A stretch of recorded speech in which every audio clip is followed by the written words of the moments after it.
Are you in your 20s and feeling overwhelmed by the thought of your financial future? Well, you're not alone. The truth is, the financial habits you build now can make or break your future. Welcome to our channel, where we break down complex finance topics into simple steps you can take to build wealth and financial freedom. In today's video, we're diving into the top 7 financial habits you need to master before you turn 30 or face regrets later. Trust me, you don't want to miss this. Whether you're dreaming of buying your first home, building a travel fund, or retiring early, these habits are your ticket to a financially secure future. Stick around until the end, and we'll share a bonus tip that could change your financial game.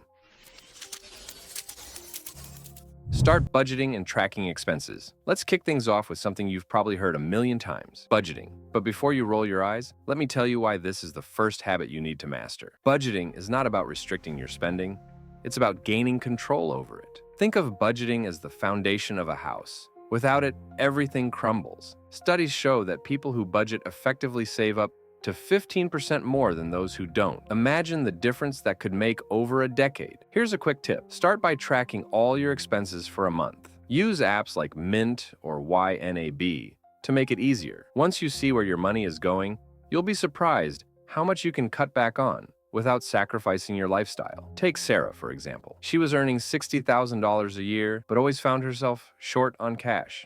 After she started budgeting, she discovered she was spending $500 a month on dining out alone. By cutting that in half, she saved $3,000 a year, which she then invested, turning that into $4,500 in just 3 years. Build an emergency fund. Next up, building an emergency fund. Picture this. You lose your job tomorrow. What's your plan?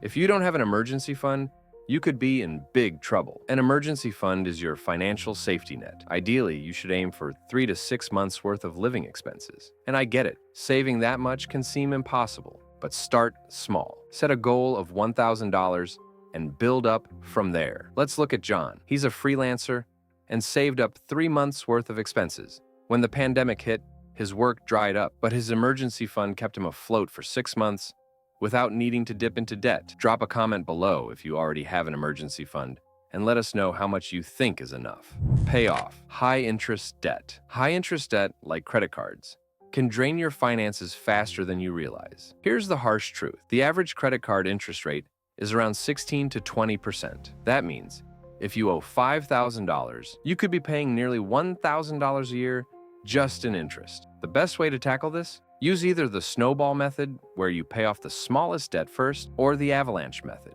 where you focus on the highest interest rate. Both are effective, but the key is to start. Consider Michael. He had $10,000 in credit card debt at 18% interest. By focusing on the avalanche method and making extra payments each month, he cleared his debt in 2 years, saving him nearly $2,000 in interest alone. Check out 0% balance transfer credit cards, or consider consolidating your debt to get a lower interest rate. Which method do you think is better, the snowball or the avalanche? Let us know in the comments. Start investing early. Now let's talk investing. If you take away one thing from this video, let it be this: start investing as early as possible. Why? Because time is your best friend when it comes to compounding. Imagine you start investing just $200 a month at age 25 with an average return of 7%. By the time you're 65, you'll have over $500,000. Wait until 35, and that number drops to about $250,000. Start with easy options like a Roth IRA, index funds, or ETFs.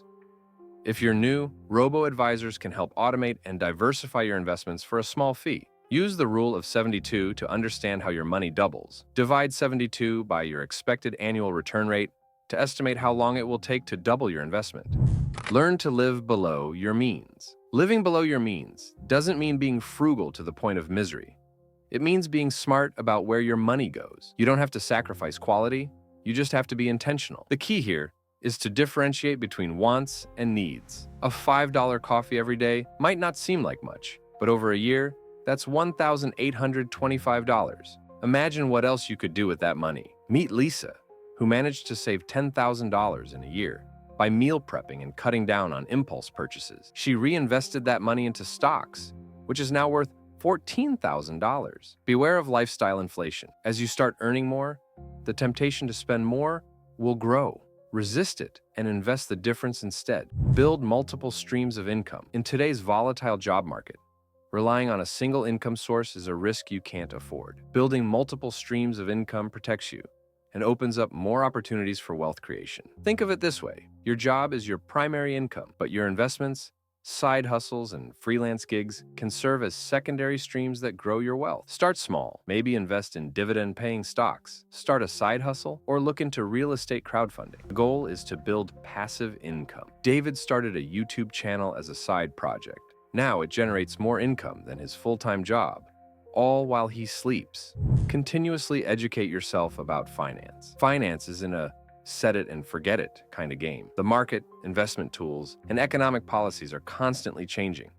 You need to stay updated. Make it a habit to read at least one finance book a year. Some must-reads include The Millionaire Next Door, Rich Dad, Poor Dad, and The Intelligent Investor. Set aside 30 minutes a day to read articles, watch educational videos, or listen to finance podcasts like The Dave Ramsey Show or Bigger Pockets. What's your favorite finance book or podcast? Share it with us in the comments. Conclusion and bonus tip. So, there you have it.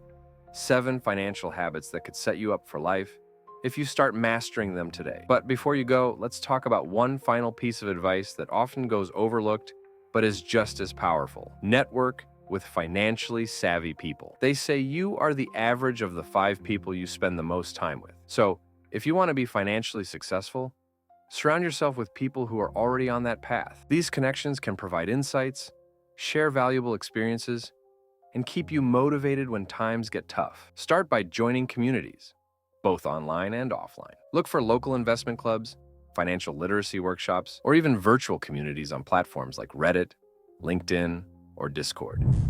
You'd be amazed at how much you can learn from others who are on the same journey as you. Don't be afraid to reach out to mentors. Find people who have achieved what you aspire to and ask for guidance. Most successful people are more than willing to share their experiences if you show genuine interest and commitment. A simple message like, "Hi, I admire your financial journey, and I would love to learn from your experiences. Can we connect?" can open doors you never imagined.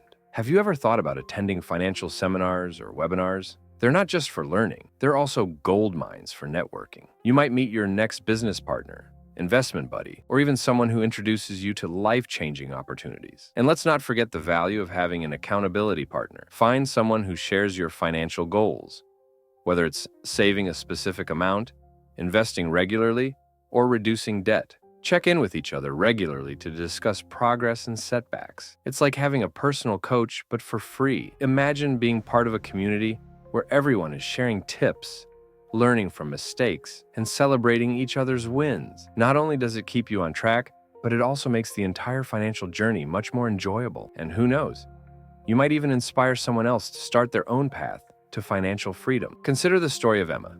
She was just starting her financial journey when she decided to join a local investment club. There, she met James, a seasoned investor who took her under his wing. Today, they've launched a podcast together, educating thousands on personal finance, all because Emma took that first step to network. If you found this video helpful, please make sure to like, subscribe, and hit that bell icon so you never miss out on more content from our channel. We're here to guide you through every step of your financial journey, one video at a time. Your support helps us continue to provide valuable content that empowers viewers like you. Take care of yourself. I'll see you in the next video. Until then, goodbye.